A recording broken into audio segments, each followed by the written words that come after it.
When gas prices spike, Americans are outraged. When they go lower, we act like this is how it should be. Why do we feel we're entitled to cheap gas? Pat Powell joins the crew to chime in, but we're going to start with you, Jonathan. Are we a bunch of whiny babies? Well, it's something about cars, Cheryl. I mean, ever since, Henry Ford and Jack Kerouac, I think Americans have equated their cars with freedom. And yes, there's this sense of entitlement that people say, well, prices for everything else can rise. Movies, food, housing, wages, of course. But no, I should always be able to get gas for $1.25 a gallon. I mean, it's like, welcome to the real world. I happen to think that even at $3 a gallon, gas is cheap. It's just at its inflation-adjusted high. And relative to its productivity, it's a bargain. All right. Pat, you know what? Every summer we see this. Everybody gripes about gas prices, and we find out that they drove anyway. Well, for years we have been trained to whine about this stuff. We have been trained that if we whine long enough and loud enough, some politician is going to step forward and say, I have the answer. And what are you going to get? Big government. The problem here is this is not a political problem, it's an economic problem, and you got to think about supply and demand. All right, Wayne, let me bring you in really quick. I mean, do we deserve cheap gas? Is this a right as Americans to have cheap gas? No, of course not. Jonathan is right, and it is a political problem because every program in the United States is labeled an entitlement program.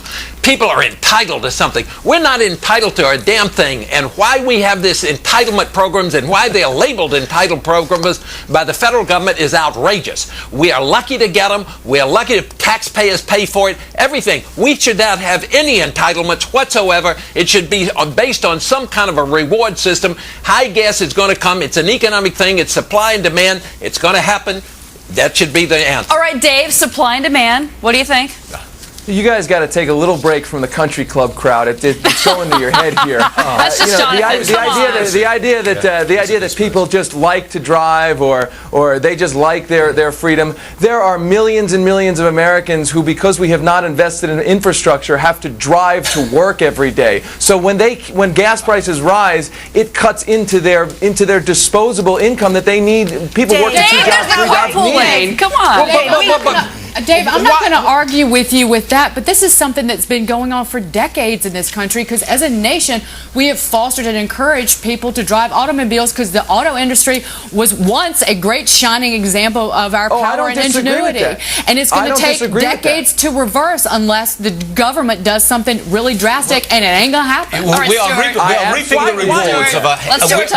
reaping the rewards of all these conspiracy theories that we've been hearing for the last 30 years. Oh, it's not supply and demand that sets the price of gas. Oh, no. It's those wicked oil companies colluding to screw the consumer. Well, the CS did make a lot of money.